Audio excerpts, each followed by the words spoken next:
تکمیلی تلبینہ طاقت، صحت اور شفا کے لیے سنت اور طب نبوی کا بہترین نسخہ۔ ابھی آرڈر کریں، کم پیسے میں ہمارے ساتھ بزنس شروع کریں۔ بھارت بھر سے ڈسٹریبیوٹر اور ہول سیلر بننے کے لیے ابھی کال کریں 9579591975۔ تکمیلی food products private limited, Malegaon, India. السلام علیکم ناظرین، سلامتی ہو آپ پر جہاں بھی آپ ہوں۔ کیلنڈر پر آج تاریخ ہے 18 ذوالحجہ، انگریزی تاریخ جولائی بھی 18 ہے۔ اپنے میزبان راہی حجازی سے عالمی خبریں سنیے۔ بغیر محرم کے حج کرنے والی پاکستانی خوبرو اینکر۔ اس سال کا حج خواتین کے اعتبار سے بہت منفرد تھا۔ سعودی حکومت نے خواتین کے لیے نبی پاک صلی اللہ تعالی علیہ وسلم کے زمانے سے چلی آ رہی محرم کی شرط ختم کر دی ہے۔ نتیجتاً پاکستان سے معروف صحافی اور اینکر ثنا بچہ اکیلے محرم کے بغیر اس ماڈرن، لبرل اور جاہلی حج کی سعادت حاصل کرنے میں کامیاب رہیں۔ یہ ان کا دوسرا حج تھا۔ اس سے قبل وہ اپنے بھائی کے ساتھ حج کر چکی تھیں، لہٰذا محرم کے ساتھ اور بغیر محرم کے وہ حج کرنے کے دونوں تجربات سے گزر چکی ہیں۔ انڈیپینڈنٹ اردو نے حج کے بعد واپسی پر ثنا بچہ سے بات کی اور فرق جاننا چاہا تو انہوں نے بتایا کہ انہیں کوئی زیادہ فرق محسوس نہیں ہوا۔ ان کا کہنا تھا کہ بالکل ویسا ہی لگا جیسے محرم کے ساتھ کیا تھا۔ یہ سوال بالکل ایسا ہی ہے جیسے کسی سے بغیر وضو کے نماز پڑھوائی جائے اور پھر اس سے سوال کیا جائے کہ چونکہ آپ وضو والی اور بغیر وضو والی دونوں نمازوں کے تجربات سے گزر چکے ہیں، اس لیے یہ بتائیے کہ ان دونوں نمازوں میں آپ کو کیا فرق لگا۔ واضح ہے کہ سعودی عرب کی حکومت نے پہلی بار خلاف شریعت خواتین کو بغیر محرم کے فریضہ حج کی ادائیگی کی اجازت دی ہے۔ بن سلمان کے دور میں سعودی عرب نے اسلامی تعلیمات کے خلاف جاتے ہوئے متعدد تبدیلیوں کا اعلان کیا ہے۔ ان خلاف شرع تبدیلیوں میں سے ایک خواتین کو بغیر محرم کے فریضہ حج کی ادائیگی کی اجازت دینا بھی ہے۔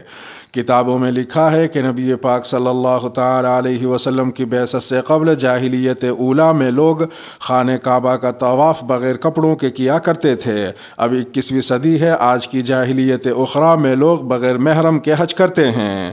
اس مسئلے پر ہند و پاک کی مشہور و معروف درسگاہ دارالعلوم دیوبند کا دارالافتاء روشنی ڈالتے ہوئے لکھتا ہے کہ عورتوں کا بغیر محرم کے سفر حج پر جانا شریعت کی جانب سے منع ہے، کیونکہ نبی کریم صلی اللہ تعالی علیہ وسلم نے فرمایا ہے کہ جو عورت اللہ اور یوم آخرت پر ایمان رکھتی ہے وہ بغیر محرم کے ایک دن ایک رات کا سفر نہ کرے۔ یہ بخاری و مسلم کی روایت ہے۔ دارالافتاء مزید لکھتا ہے کہ لہٰذا غلبہ فساد کے ایسے زمانے میں جبکہ مشاعر حج کی ادائیگی میں عورتوں کو مددگار کی سخت ضرورت ہوتی ہے، گورنمنٹ کا بنایا گیا قانون کہ عورتیں بنا محرم کے بھی حج پر جا سکتی ہیں درست نہیں ہے۔ انڈین طیارے کی کراچی میں ہنگامی لینڈنگ، مسافر پاکستانی مہمان نوازی سے متاثر۔ شارجہ سے حیدرآباد جانے والی انڈیگو کی پرواز کے ہم تمام مسافر پرواز میں فنی خرابی کے باعث کراچی ایئرپورٹ پر پھنس گئے۔ کراچی ایئرپورٹ حکام کی مہمان نوازی قابل تعریف اور یادگار رہی۔ یہ کہنا ہے انڈین شہری فیروز کا جو اس پرواز میں سوار تھے۔ انڈین فضائی کمپنی انڈیگو کی متحدہ عرب امارات کی ریاست شارجہ سے انڈیا کے شہر حیدرآباد دکن جانے والی پرواز نے اتوار کو اعلی صبح کراچی کے بین الاقوامی ہوائی اڈے پر ہنگامی لینڈنگ کی تھی۔ سول ایوی ایشن اتھارٹی پاکستان کے مطابق انجن میں تکنیکی خرابی کی وجہ سے پرواز کو کراچی کی طرف موڑ دیا گیا تھا۔ انڈین شہریوں نے پاکستان میں مہمان نوازی پر شکریہ ادا کیا اور بعض نے دوبارہ یہاں آنے کی خواہش کا اظہار بھی کیا ہے۔ سول ایوی ایشن اتھارٹی کی جانب سے مسافروں کو تبصرے کے لیے دیے گئے کارڈز پر ایک مسافر نے لکھا کہ انہوں نے ہمارے ساتھ VIP جیسا اچھا سلوک کیا، میں واقعی میں پاکستان کا شکریہ ادا کرتا ہوں۔ ایک اور مسافر نے لکھا کہ میں یہاں مختصر وقت کے لیے آ کر بہت خوش ہوں، ان پیارے لوگوں کے ساتھ رہنا میری خوش نصیبی ہے اور میرا خواب بھی پورا ہوا، تمام مہمان نوازی کا شکریہ۔ سید خالد نے اپنے کارڈ میں لکھا کہ اسٹاف بہت مددگار تھا، پاکستان حکومت کا بہت بہت شکریہ، میں واقعی ایک بار مناسب دستاویزات کے ساتھ یہاں آنا چاہتا ہوں۔ ٹویٹر پر کراچی میں پرواز اترنے پر طنز و مزاح بھی کیا گیا۔ زین سید لکھتے ہیں کہ لگتا ہے کہ انڈین کپتان بریانی کھانے کے لیے کراچی میں رکتے ہیں۔ ایک اور صارف نے لکھا کہ پائلٹ ہندوستانی حیدرآباد اور پاکستانی حیدرآباد کے درمیان الجھ گیا ہوگا۔ ابتدائی نتائج کے بعد تحریک انصاف حکومت بنانے کی پوزیشن میں آ گئی۔ پنجاب اسمبلی کی 20 نشستوں پر ہونے والے ضمنی انتخابات کے غیر سرکاری نتائج نے تحریک انصاف کو صوبے میں حکومت بنانے اور اسپیکر پرویز الہی کے نئے قائد ایوان بننے کے لیے راہ ہموار کر دی ہے۔ پاکستان تحریک انصاف کے منحرف اراکین کے ڈی سیٹ ہونے سے خالی ہونے والی 20 نشستوں پر اتوار کو ضمنی انتخابات ہوئے، جس کے نتائج کا سرکاری اعلان ہونا ابھی باقی ہے۔ تاہم غیر سرکاری نتائج کے مطابق تحریک انصاف نے 15 نشستوں پر جبکہ پاکستان مسلم لیگ نون نے 4 نشستوں پر کامیابی حاصل کی ہے اور 1 نشست آزاد امیدوار کے نام رہی۔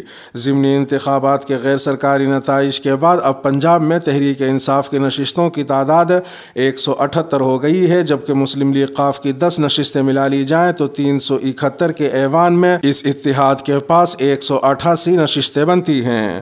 پنجاب میں حکومت سازی کے لیے کسی بھی جماعت کو ایوان میں 187 نشستیں درکار ہیں۔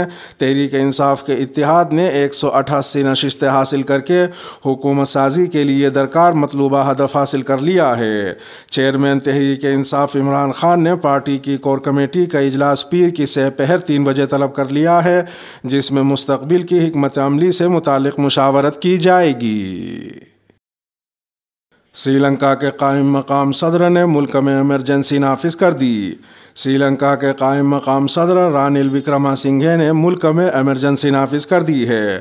خبر رساں ادارے روئٹرز کی رپورٹ کے مطابق سری لنکن حکومت کی جانب سے اتوار اور پیر کی درمیانی شب جاری کیے جانے والے بیان میں کہا گیا ہے کہ یہ اقدام معاشی بحران اور افراتفری سے نمٹنے کے لیے کیا گیا ہے۔ حکومتی بیان میں مزید کہا گیا کہ عوام کی سلامتی، امن عامہ کے تحفظ، ضروریات زندگی اور سروسز کی بحالی کے لیے یہ قدم فائدہ مند تھا، اس لیے اٹھایا گیا۔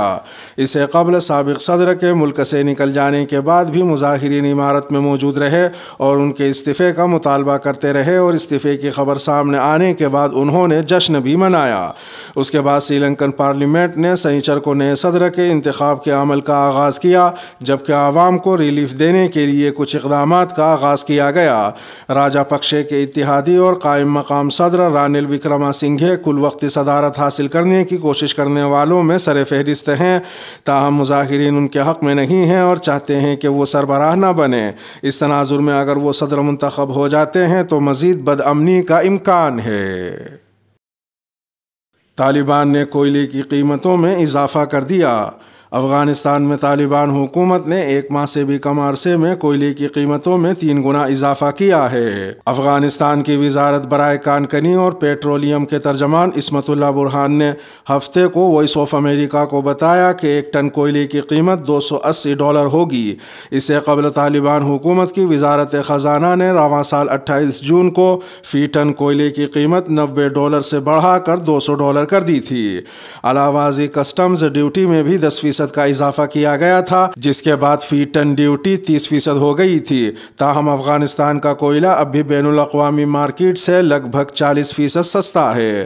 طالبان حکومت نے کوئلے کی فی ٹن قیمت میں پہلی مرتبہ اضافہ ایسے وقت کیا تھا جب پاکستان کے وزیر اعظم شہباز شریف نے جون کے اختتامی ہفتے میں افغانستان سے کوئلے کی درآمد ڈالرز کے بجائے روپیوں میں کرنے کی منظوری دی تھی تاکہ زر مبادلہ کے ذخائر کو بچایا جا سکے۔ افغانستان کی وزارت برائے کان کنی اور پیٹرولیم کے ترجمان عصمت اللہ برہان کے مطابق افغانستان لگ بھگ 10,000 ٹن کوئلہ یومیہ پاکستان کو برآمد کرتا ہے۔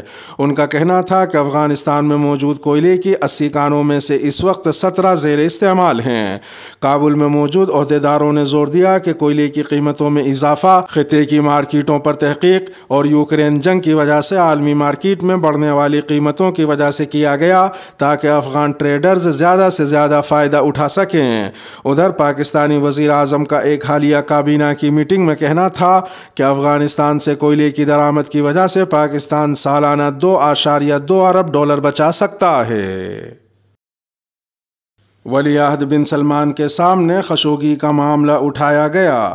امریکہ کے صدر جو بائیڈن نے سعودی عرب پہنچنے پر ملک کے فرمانروا شاہ سلمان ابن عبدالعزیز اور ولی عہد شہزادہ محمد ابن سلمان سے ملاقات کی۔ سعودی قیادت سے بائیڈن کی ملاقات ایسے وقت میں ہو رہی ہے جب ماضی میں بائیڈن سعودیہ کے انسانی حقوق کے حوالے سے ریکارڈ پر تنقید کرتے رہے ہیں۔ واضح ہے کہ سعودی عرب نے امریکہ کے صدر کی جدہ آمد سے چند گھنٹے قبل ہی اپنی فضائی حدود اسرائیل کے لیے کھولنے کا اعلان کیا تھا۔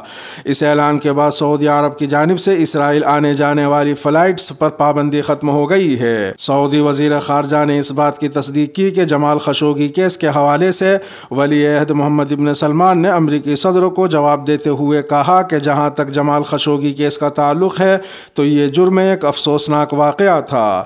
انہوں نے مزید کہا کہ سعودی عرب نے اس کیس کو انتہائی سنجیدگی سے لیتے ہوئے اپنے قانون کے مطابق اس پر کارروائی کی۔ ایسی غلطی کسی بھی ملک میں ہو سکتی ہے جن میں امریکہ بھی شامل ہے۔